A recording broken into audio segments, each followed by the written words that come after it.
এই দৃশ্য দেখে, অন্তত এই দৃশ্য দেখেও আমাদের উপদেষ্টা পরিষদের একটুকু লজ্জা লাগতেছে না। 25-এ এসেও ন্যায় বিচারের জন্য রাত জেগে আন্দোলন করতে হচ্ছে। এর চেয়ে লজ্জাজনক কি হতে পারে বলেন?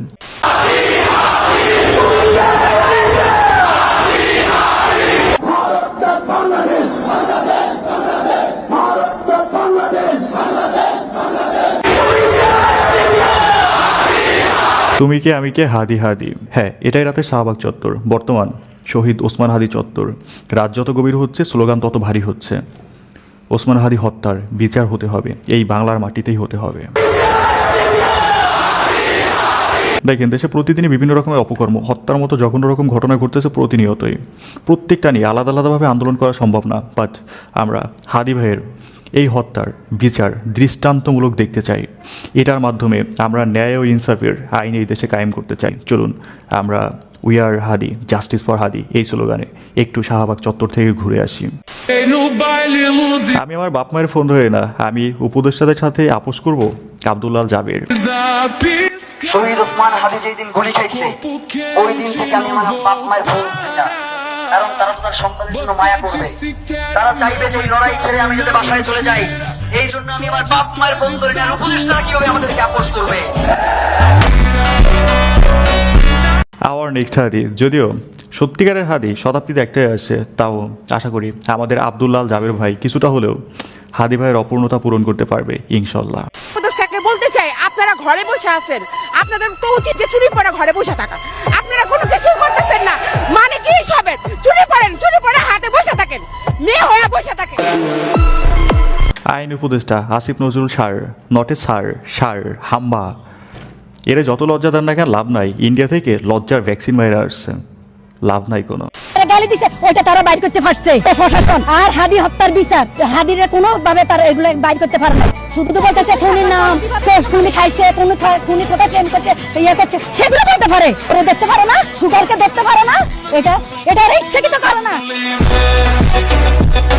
Absolutely true. আমাদের গভর্নমেন্ট এটা ইচ্ছাকৃতভাবে একটা ড্রামা সাজাচ্ছে। মনে রাখবেন, never die on Hadi, we want Hadi, we are Hadi, justice for Hadi. 127 কোটি টাকা, এত কোটি টাকার এই যে ট্রানজ্যাকশন হয়েছে সব আপনার গোয়েন্দাদের কাছে আসতেছে, কিন্তু হাদির হত্যাকারী কোথায় আছে, কে এগুলা ঘটাইলো সেটা আসে না কিসের জন্য? এই গল্পের পেছনে অনেকগুলা ক্যারেক্টার আছে, একজন দুইজন ক্যারেক্টার বেশি দেখেই তো আসতেছে না। এই জেনারেশন হাসিনার মতন স্বৈরাচারকে লাথি দিয়ে বের করে দিছে। ইন্টারিম তো কিছুই না, আপনাকে যেহেতু বসানো হয়েছে আপনাকে এখান থেকে নামায়ও দিতে পারবে।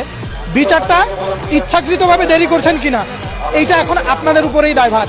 আপনারা ঠিকঠাক মতো না করলে এর বিচার কিন্তু জনগণ করবে। Get ready, we are going to face another July.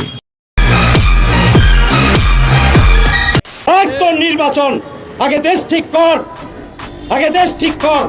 নির্বাচন দিবেন না ইনুস সাহেব, আপনি জনগণ নির্বাচন চায় না। পাগল জনগণ পাগল হয় না এই নির্বাচনের জন্য। যারা ব্যবসা করতে চায় নির্বাচন নিয়ে তারাই পাগল হয়েছে। আগে বিচার তারপরে নির্বাচন।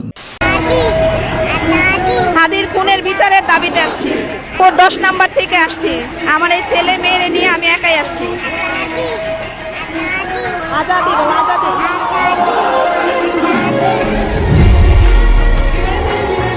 মাশাআল্লাহ, একবার চিন্তা করেন আমাদের এই জেনজি প্রজন্মটা কতটা ভারত বিদ্বেষী, আর এদের মানে নেক্সট প্রজন্ম কি হবে কল্পনা করেন একবার।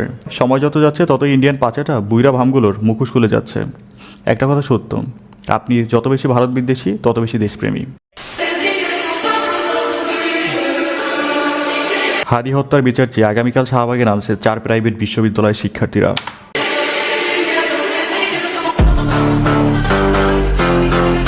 মনে আছে এই দিনগুলোর কথা? হাদি হত্যার বিচার চাই, জাস্টিস ফর হাদি। আর তা না হলে আবার একবার বাংলার বুকে জুলাই নেমে আসুক। খুব অবাক লাগে এত তাড়াতাড়ি আমাদের উপদেষ্টারা এই ইতিহাসগুলো ভুলে গেছে।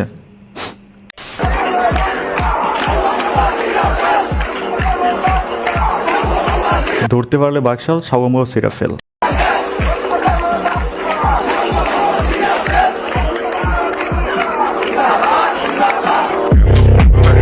স্লোগান না যেন এক একটা আগুনের গোলা।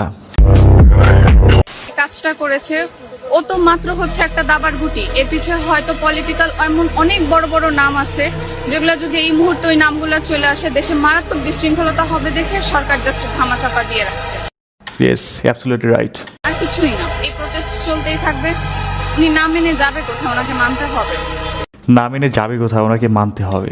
জনসম্মুখে হ্যাঁ, বিচার না হওয়ার আগ পর্যন্ত নির্বাচন হবে না। আর অবশ্যই জনসম্মুখে দিতে হবে, কারণ না হলে পরে দেখা যাবে পুলিশ এসে বলতেছে ধরতে গেছিলাম। আচ্ছা, আবার একটু থামিয়ে নেই, ব্যাকগ্রাউন্ড মিউজিকে প্রবলেম করতে পারে। একটা গান শট হচ্ছে, মরে গেছে, এরকম কিছু একটা না, জনসম্মুখে ফাঁসি দিতে হবে। আমরা দেখব। You deserve this crown. Yes, this type of girls are really deserve this. আগামী সোমবার রাত 12টার মধ্যে যদি হাদির খুনি গ্রেফতার না হয়, আমি সহ সারা পৃথিবীর সকল প্রবাসী রেমিটেন্স শাটডাউন করবে। দরকার প্রয়োজনে হুমকিতে পাঠাবো। আগামী 72 ঘন্টা সময়, আগামী 72 ঘন্টা। শরীফ ওসমান হাদি ইস্যুতে এবার অন্তর্বর্তী সরকারকে 29 ডিসেম্বর পর্যন্ত আলটিমেটাম দিয়েছেন প্রবাসীরা। তারা হাদি হত্যাকারীদের গ্রেপ্তার করা না হয় তবে রেমিটেন্স শাটডাউনের পথে যাবেন তারা। সেই লক্ষ্যে ইতিমধ্যে সামাজিক যোগাযোগ মাধ্যমে ক্যাম্পেইন শুরু করেছেন বিভিন্ন দেশে অবস্থান করা প্রবাসীরা। Our remittance fighter on fire. দেখেন, বাংলাদেশের মতো ছোট্ট একটা দেশের যে কোনো শক্তিশালী গভর্নমেন্টকে নাড়িয়ে দেওয়ার জন্য আমাদের রেমিটেন্স ফাইটাররাই যথেষ্ট। জাস্ট রেমিটেন্স বন্ধ করবে, এদেশে সব কাঁপাকাঁপি শুরু হয়ে যাবে। ভারত যদি মনে করে বাংলাদেশের গণহত্যার নির্দেশদাতা খুনি হাসিনা, মৃত্যুদণ্ডপ্রাপ্ত হাসিনাকে ভারতে আশ্রয় দিয়ে, ওসমান হাদির খুনিদেরকে ভারতে আশ্রয় দিয়ে এই বাংলাদেশের সাথে তাদের কোনোদিন সম্পর্ক স্বাভাবিক হবে? এই বাংলাদেশে এই হাদিরা বেঁচে থাকতে কোনোদিন সেই সম্পর্ক স্বাভাবিক হবে না, হবে না, হবে না। সার্জিস ভাইয়ের কণ্ঠের এই বারুদটা এতদিন নিভে ছিল, এখন দেখে ভালো লাগতেছে। এক হাদি সব বারুদগুলোকে আবার জ্বালিয়ে দিয়েছে। রাষ্ট্রে এক একটা আইকনিক ফিগার থাকে, কিন্তু একটা 29 বছর বয়সী একজন তরুণ কিভাবে এমন একটা ফিগার হয়ে গেল যে অনেক বাবা মা পর্যন্ত বলছে তার সন্তানকে হাদির আদর্শে বড় করতে। শুধু আদর্শ না, নামটা পর্যন্ত হাদির সাথে মিলিয়ে রাখতেছে। এই যে যেমন আমার কথাই বলি, আমার ভাতিজা জন্ম হয়েছে কিছুদিন আগে, নাম রাখা হয়েছে বিলাল হাদি ইবনে সাইফুল। দেখেন, আমরা যুগে যুগে দেখেছি কিছু কিছু ফিগার আছে, কিছু কিছু ব্যক্তি আছে যারা খুব বেশি সময় নেয় না পরিচিতি পেতে। আমরা কাজী নজরুলকে দেখেছি, তিনার যে সংগ্রাম ছিল। আমরা তিতুমিরকে দেখেছি, তার যে সংগ্রাম ছিল। আমরা ক্ষুদিরামকে দেখেছি, ক্ষুদিরাম বেশি বয়স্ক ছিল না। আসলে এইসব একটা স্পিরিচুয়াল, যারা সাম্যের জন্য, ন্যায়ের জন্য যারা কাজ করে, তারা ছোটবেলা থেকে স্পিরিট ধরে রাখে এবং তারা এই সংগ্রামে তাদের জীবন বিলিয়ে দিতে দ্বিধাবোধ করে না। বীরেরা কখনো ন্যায় প্রতিষ্ঠা ও ইনসাফের জন্য জীবন দিতে দ্বিধাবোধ করে না, বরং মানুষের কাছে তারা অনুপ্রেরণা রূপে রূপান্তরিত হয়। বোকা পাইছস বেটা, ফ্যাক্টরি মারা সামগুলো লাগে বেটা। টাকা 800 মতো একটা জায়গার একটা এমপি প্রার্থীকে তুই জীবনে নিরাপত্তা দিতে পারছ নাই। মহিলাদের অবস্থান দেখছেন আপনি? আল্লাহু আকবার। বাচ্চা শিশুরা চলে আসছে, মহিলারা বোরকা পরে চলে আসছে, ওদের অবস্থান কি আপনি কি ইঙ্গিত দেন? হাদি ভাইয়ের বিচার হওয়ার আগ পর্যন্ত হাদি ভাইয়ের খুনিদেরকে এবং এই খুনের পিছনে যে চক্র লুকায়িত আছে, চক্রকে ধরে আইনের আওতায় এনে যতক্ষণ পর্যন্ত বিচার নিশ্চিত করা না হবে, ততক্ষণ পর্যন্ত এই বাংলার জমিনে ইনশাআল্লাহ নির্বাচন হতে দেওয়া যাবে না। ইনশাআল্লাহ আমরা দেব না। ওনাকে হ্যাঁ, আগে বিচার, তারপরে নির্বাচন, লাউড অ্যান্ড ক্লিয়ার।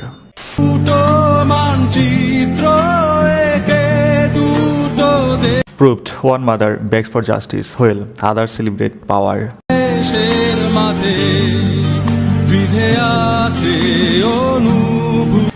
মায়ের কোলে থাকা এই বাচ্চাটা, এরাই ফিউচার হাদি। গাইস, সবশেষে আমি বাংলাদেশকে ছোট্ট একটা গ্রামের সাথে তুলনা করতে চাই, যেই গ্রামের জমিদারের ছেলে একটা হত্যা করে ফেলছে, আর ওই গ্রামেরই কিছু মানুষ তাকে গালি দিয়েছে। এখন হত্যার বিচার না হয়ে গালির বিচার হচ্ছে। হ্যাঁ, এটাই বাংলাদেশ। এভাবে আর কত 24 পার করেও এমন দিন দেখতে হচ্ছে, এটা সত্যি লজ্জার। দিন শেষে আবার বলতে চাই, we are Hadi, justice for Hadi.